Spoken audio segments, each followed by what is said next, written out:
le sujet qui m'a été donné, c'est bien ça, hein, c'est d'aller introduire cette question de la place de l'IA et de la place de la data, des data, dans le monde de la formation. Je vais essayer de vous faire un petit tour d'horizon sur les perspectives, sur la réalité de ce qui se passe aujourd'hui, sur les perspectives de ce que ça va donner et évidemment, pour comprendre vers où on peut aller, eh bien, je vais revenir d'où on vient et comprendre à quoi ça peut servir et quelles sont les questions qui se posent pour lesquelles ça a du sens d'aller utiliser de l'intelligence artificielle et la data dans le monde de la formation.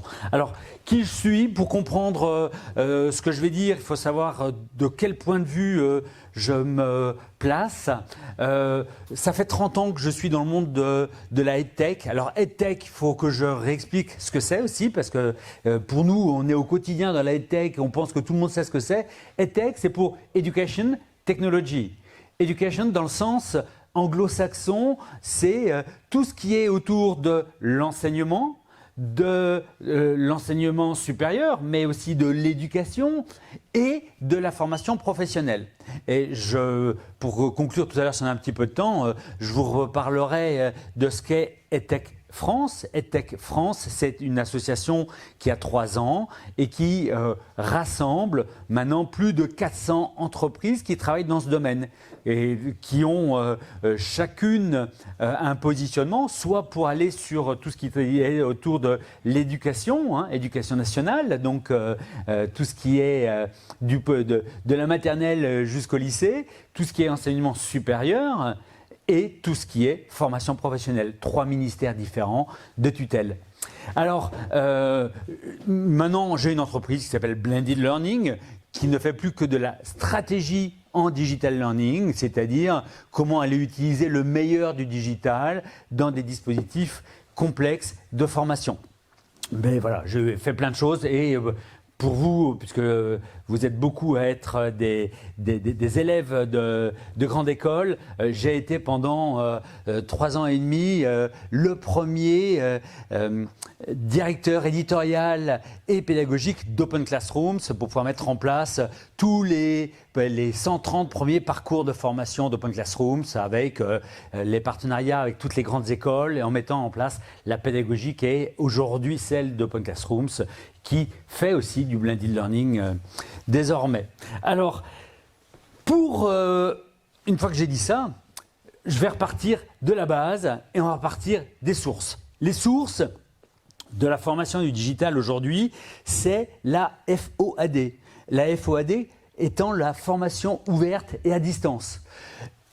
Là, je reparle des années 90. Pourquoi est-ce que je parle de ça? Parce que déjà à cette époque, on s'est posé la question d'aller faire du distanciel. Pourquoi faire du distanciel? C'était vraiment une grande question avec ce besoin d'individualisation.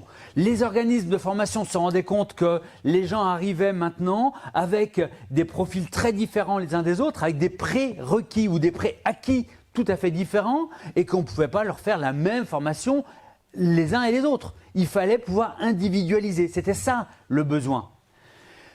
Alors, des prérequis différents, des objectifs différents, des styles d'apprentissage différents, il y avait vraiment ce besoin-là et il fallait aussi limiter les coûts de déplacement des personnes, ça c'est plus classique, et enfin, passer à l'échelle, c'est-à-dire former beaucoup plus de monde.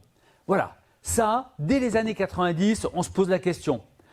Ça passe par quelque chose qui n'est pas du tout quelque chose de techno, parce que la réponse, c'est souvent à cette époque-là, alors qu'il n'y a pas encore l'Internet avec un accès partout, ça passe par du CD-ROM, ça passe par des classeurs, ça passe par des lieux où les gens viennent se former et vont être accompagnés. Donc, on voit que autour de ce besoin, la réponse n'est pas une réponse technologique, c'est une réponse en termes d'usage. Après, il y a eu, dans les années 2000, et ça a duré quasiment 20 ans, mais je suis parmi ceux qui disent que heureusement c'est fini et que le e-learning est mort, il y a eu cette mise en place et ce grand mythe du e-learning. Et je veux, moi, dire que ça a été un véritable échec. Pourquoi? Parce que la promesse qui était autour du besoin d'individualisation, d'aller faire que tout le monde puisse utiliser quand il voulait, comme il voulait, des contenus qui soient individualisés, ben finalement, pas du tout. Pas du tout, parce que la plupart du temps, le e-learning, ça s'est traduit par, de toute façon, vous n'avez pas le choix, il faut aller se former, vous allez sur la plateforme et vous allez vous former et vous allez faire un parcours qui est le même pour tout le monde, avec souvent des dates contraintes, et que la réalité de ça, eh ben, c'est que grosso modo, on n'a que 5 à 6% des personnes qui vont jusqu'au bout. Et que 95% des personnes n'accèdent absolument pas du tout au contenu et n'y adhèrent pas, n'ont aucune motivation, sauf s'ils sont contraints, parce qu'on leur dit attention, si vous ne faites pas le module, eh bien vous allez ne pas avoir la prime ou l'avancement, la promotion, etc. Ce qui n'a rien à voir que de la formation, hein, quand c'est contraint comme ça. Deuxième raison fondamentale, ces situations sont des situations où on se retrouve tout seul sur un ordinateur face à du contenu et on est abandonné. Et cette situation d'auto-formation est vécue comme une situation d'auto-abandon. C'est psychologiquement catastrophique. On a oublié une donnée fondamentale, que l'homme est un animal social qui a besoin d'apprendre avec et par les autres. Ça, c'est quelque chose qu'on a dans notre nature, et que cette situation d'être tout seul avec simplement son écran, c'est pas quelque chose qui est favorable pour pouvoir apprendre. Apprendre ou se former, on verra, c'est deux choses un petit peu différentes. Perception négative, parce qu'entre partir se former en allant à l'hôtel à Paris, retrouver les collègues qui viennent de toute la France en étant sorti de son milieu de travail, et le fait de se retrouver tout seul à se prendre un module de e-learning, eh ben, qualitativement, ce n'est pas du tout la même expérience. Et les bénéfices secondaires que l'on avait avant à être promus, reconnus en allant se former ou de se retrouver tout seul avec son module e-learning, eh ben, on n'y trouve pas son compte. Donc là, encore une fois, c'est plutôt très mal vécu. Arrive le Covid, arrive les années 2019, 2020, 2021, et là, toutes les entreprises, toutes les organisations, tous les établissements qui n'ont pas du tout anticipé les choses, eh ben, disent la seule solution, hein, c'est la classe. C'est de la classe virtuelle où on va promouvoir cet outil, parce que c'était très facile à le mettre en place, pour pouvoir juste suppléer à l'absence de la formation en physique. Là, encore une fois, c'est une réponse techno, mais ce n'est pas du tout une réponse qui est basée sur des usages. Parce que vous en avez fait l'expérience. Moi, pendant 20 ans, 25 ans, je suis allé battre la campagne un peu partout en France pour expliquer pourquoi il fallait aller se préparer à digitaliser des contenus, à construire des dispositifs. Donc j'ai fait vraiment de l'évangélisation, et depuis maintenant je passe mon temps à aller dire attendez, les objections que vous avez maintenant, elles sont tellement fondées, je les comprends, mais je vous rassure, ce que vous avez vécu n'a rien à voir avec le digital learning. Ça, c'est une facette qui est une facette d'urgence, qui n'est pas pérenne, qui n'aura pas d'avenir, parce que ce n'est pas ça la solution. Parce que ça, que ce soit formateur ou que ce soit du côté des apprenants, la situation, elle n'est pas tenable. Se faire 6 heures de visio par jour, ce n'est pas quelque chose qui est tenable sur le long terme, surtout quand on veut faire de la formation, et encore une fois, quand on se repose la question de qu'est-ce que c'est que de la formation. Alors, surtout, c'est que de la visio et cette image-là, finalement, il n'y a pas de différence. Ça, c'est l'amphithéâtre du CNAM à Paris. Là, vous avez ici le sachant, l'enseignant, l'expert. Ici, vous avez les personnes qui sont là pour bénéficier du contenu.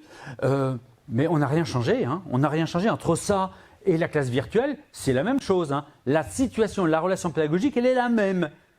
Non, elle n'est pas la même, c'est pas vrai, parce que là, au moins, les étudiants, ils ont le plaisir de se dire tiens, il faut qu'on se retrouve à 9 heures, on va peut-être se prendre un café à 8h30 et on va pouvoir à la pause ou après continuer à discuter ensemble, aller manger ensemble et faire vivre et reparler de ce qui s'est vécu. Alors que quand on est tout seul chez soi, on n'a même pas cette socialisation. Donc c'est même pas une avancée, c'est une régression totale et qui n'a pas d'avenir. Donc là-dessus, ce n'est pas un modèle pédagogique qui est tenable. Heureusement, il y a plein d'autres choses. Et le digital dans la formation, et c'est ce qui nous amène maintenant à parler du reste, c'est autre chose. C'est autre chose, c'est marrant parce que c'est autre chose, on en rêve depuis longtemps. On en rêve depuis longtemps, ça, c'est une image qui date de 1910, 1915. Ça sera quoi l'enseignement et la formation? L'école à l'an 2000. Qu'est-ce que c'est? On a, vous le voyez, des étudiants qui sont avec leurs casques. Les casques sont reliés à ce gros hachoir à saucisse dans lequel l'enseignant met les bouquins.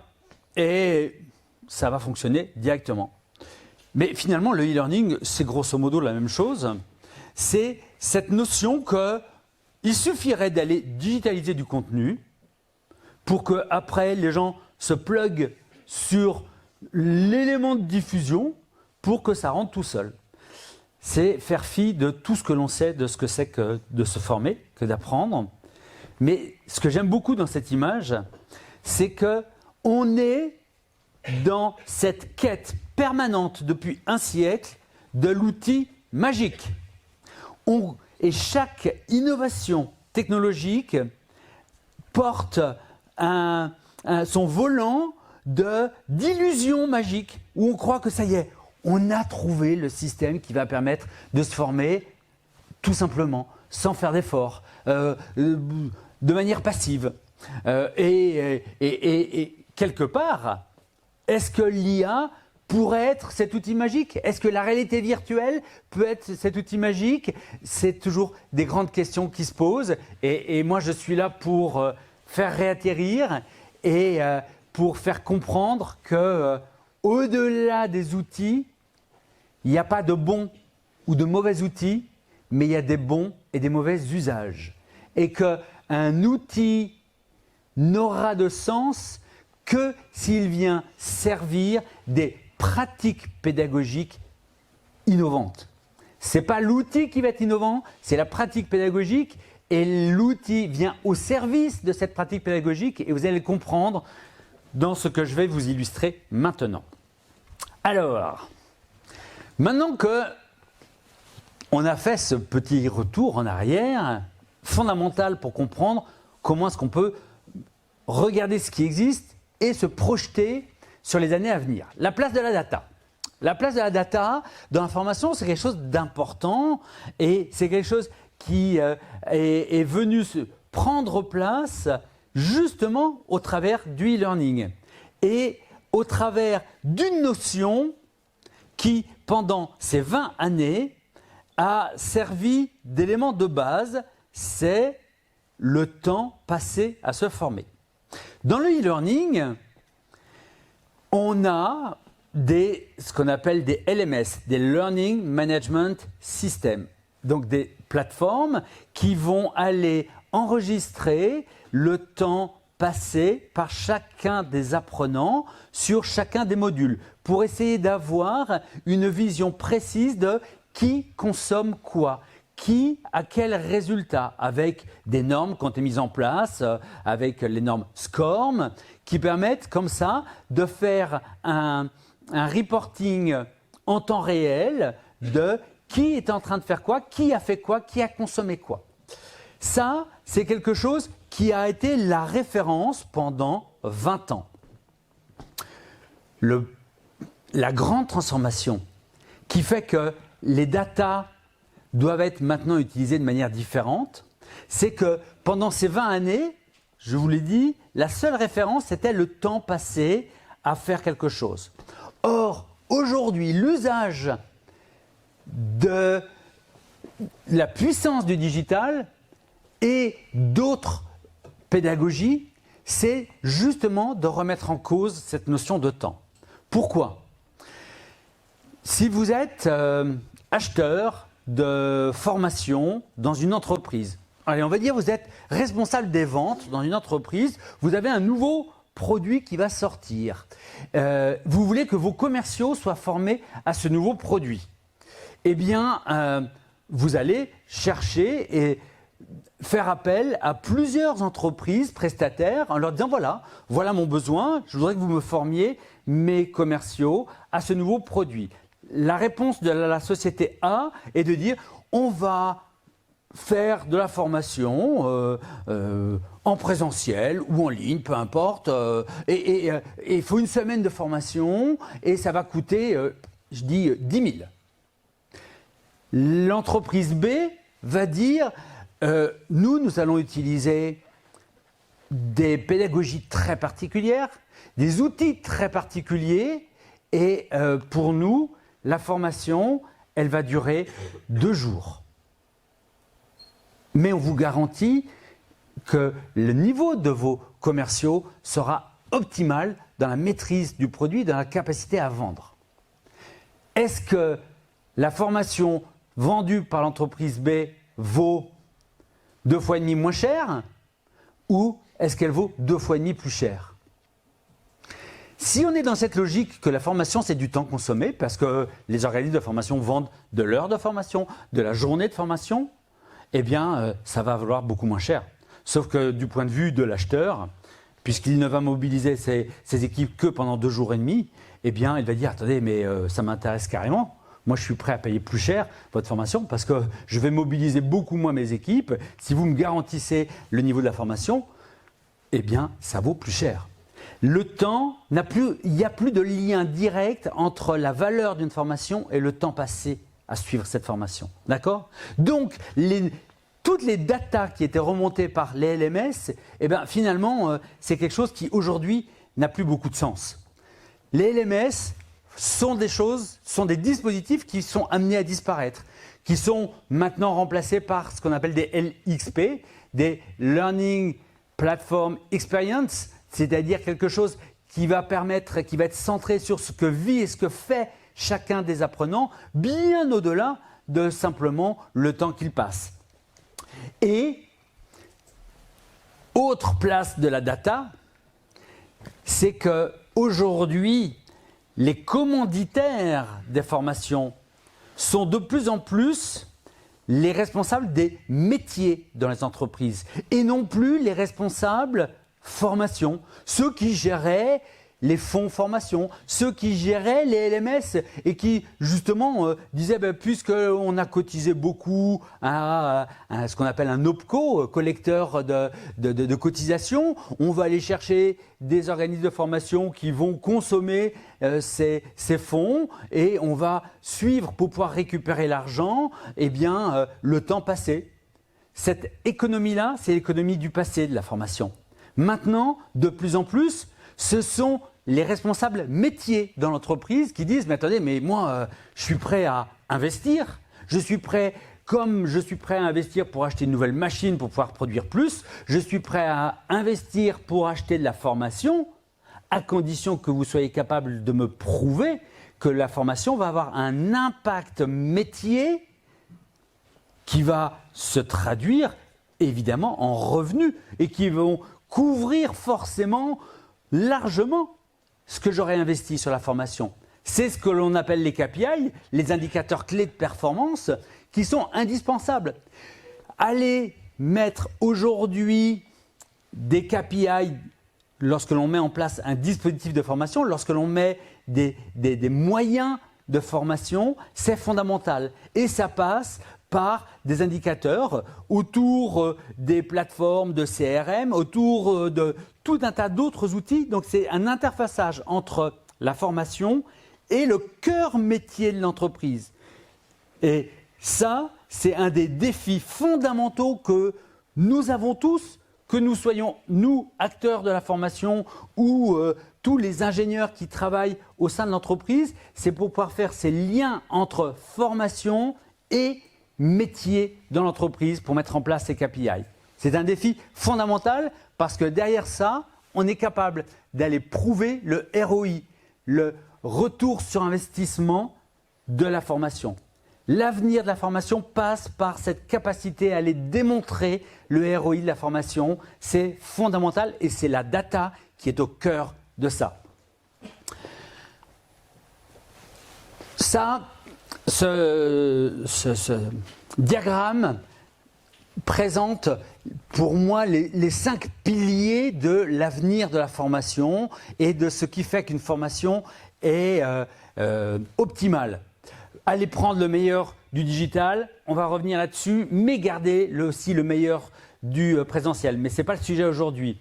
Avoir une pédagogie qui soit centrée autour de l'apprentissage par le projet, le learning by doing, c'est fondamental, mais ce n'est pas le sujet aujourd'hui.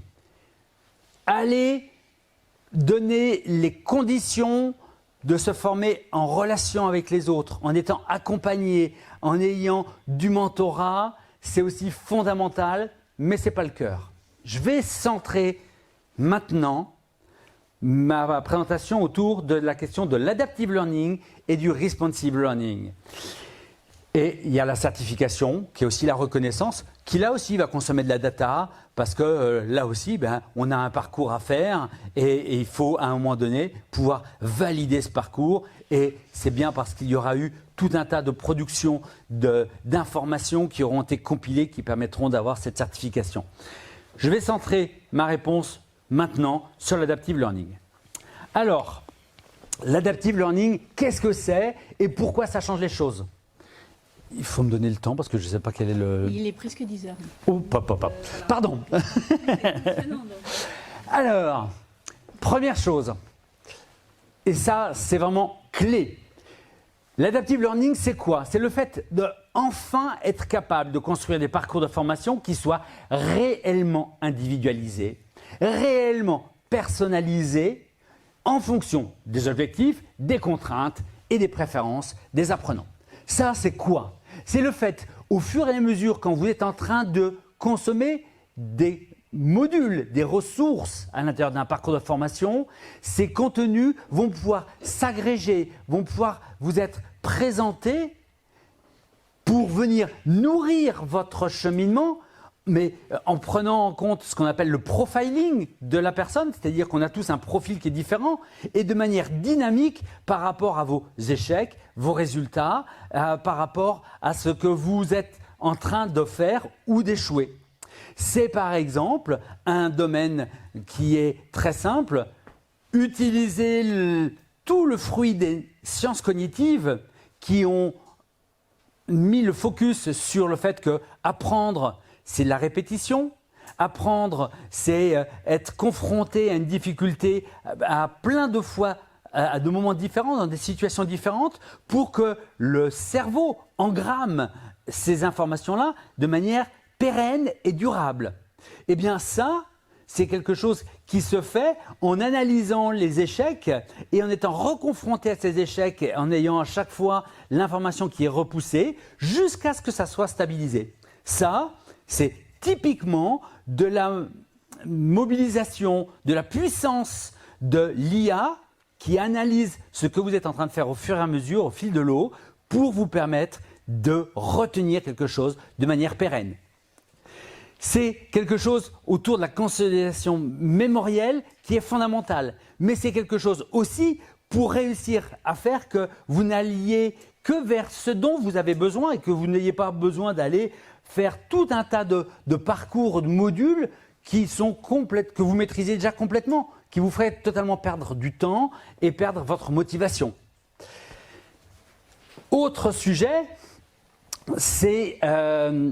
alors ça, je l'ai dit, ça c'est alors souvent on le lit dans les plateformes, dans le marketing des plateformes, pour dire mais attendez, vous êtes tous déjà habitués à aller faire de l'adaptive, non pas learning, mais de l'adaptive vidéo quand vous allez sur Netflix ou en fonction de vos habitudes, en fonction de vos goûts, on va vous pousser des contenus qui sont individualisés ou personnalisés. Là, sur la formation, ça nécessite que ça soit des contenus qui soient granularisés pour pouvoir être réutilisés à plein de moments différents, dans des parcours différents. C'est quelque chose aussi qui s'appuie sur le fait qu'on va capter l'attention que pendant des moments assez courts. C'est ce qu'on appelle le micro-learning. Et c'est quelque chose qui doit pouvoir être consommé de manière diverse et variée sur tous les devices possibles. Pouvoir commencer sa formation sur son téléphone quand on est dans le métro, la continuer sur une tablette, la finir sur son ordinateur.